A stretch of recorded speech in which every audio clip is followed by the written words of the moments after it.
Mexico is on fire, literally. Buses burning, cities blockaded, tourists trapped in hotels. This isn't a movie. This is the fallout from the biggest cartel takedown in history. Is this the beginning of a civil war, or the desperate last stand of the cartels? I'm breaking down everything you need to know about Operation Jalisco Shield and why the 2026 World Cup might be in serious jeopardy. The scenes coming out of Mexico right now look like something straight out of Grand Theft Auto, but this is real life. Major cities have turned into ghost towns, armed blockades, burning vehicles, chaos in the streets. And it all started with one military operation targeting one man, Nemesio Oseguera Cervantes, better known as El Mencho, the leader of the Jalisco New Generation Cartel, or CJNG. He's been the most wanted man in Mexico, with a $10 million bounty on his head from the US DEA, and now he's dead. It all started at 5 a.m. The Mexican Ministry of Defense, working with the National Guard and elite special forces, launched a massive coordinated raid called Escudo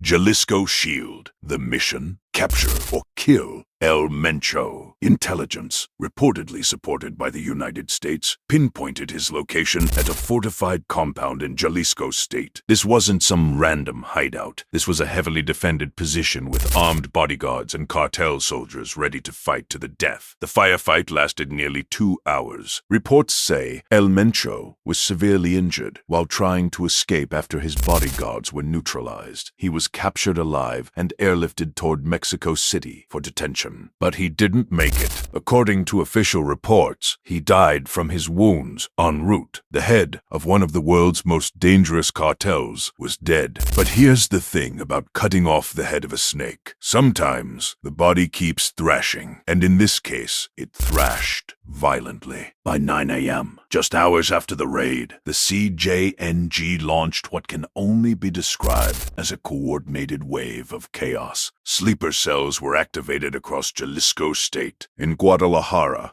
Mexico's second-largest city, and Puerto Vallarta, a major tourist destination, the streets turned into war zones. Cartel members set fire to buses, trucks, and banks. They used these burning vehicles to blockade major highways and avenues, completely paralyzing the region. Businesses were forced to close, schools shut down, and in Puerto Vallarta, tourists, many of them Americans, were told to shelter in place inside their hotels. Imagine you're on vacation, sipping margaritas by the pool. One moment, and the next you're told not to leave your room because there's literal urban warfare happening outside. That's the reality right now. Now here's where it gets even more serious. Mexico is scheduled to co-host the 2026 FIFA World Cup alongside the United States and Canada. Several matches are planned for cities in Mexico, including Guadalajara, the same city that's currently under siege. FIFA and international officials are now reportedly reviewing security protocols. There are whispers that matches could be moved or even relocated entirely if the violence continues. This would be a massive embarrassment for Mexico and a huge economic loss. The world is watching,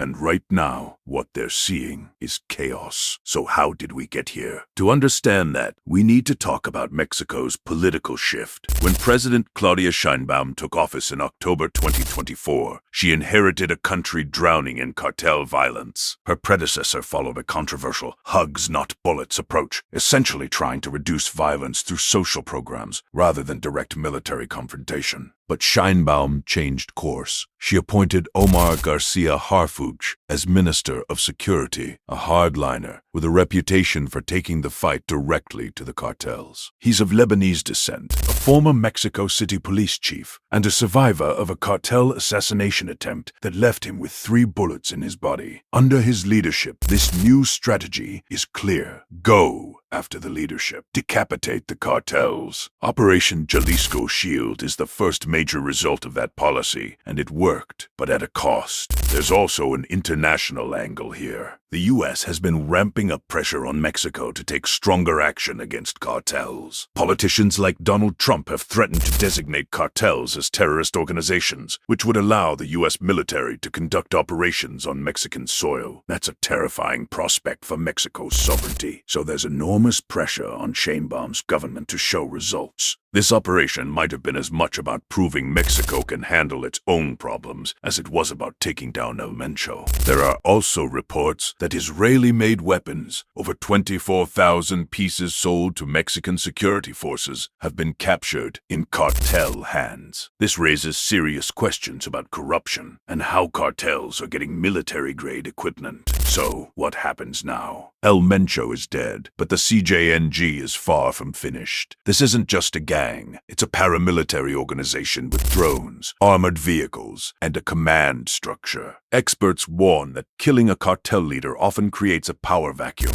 leading to even more violence as lieutenants fight for control. We could see rival factions within the CJNG turn on each other, or other cartels like the Sinaloa cartel try to move in on CJNG territory. Mexico has won a battle, but the war is far from over. And with the World Cup just months away, the stakes couldn't be higher. If you found this breakdown valuable, smash that like button and subscribe for more in-depth coverage of global events the mainstream media won't fully explain. Drop a comment below. Do you think Mexico can stabilize in time for the World Cup, or is this just the beginning of something worse? Thanks for watching, and I'll see you in the next one.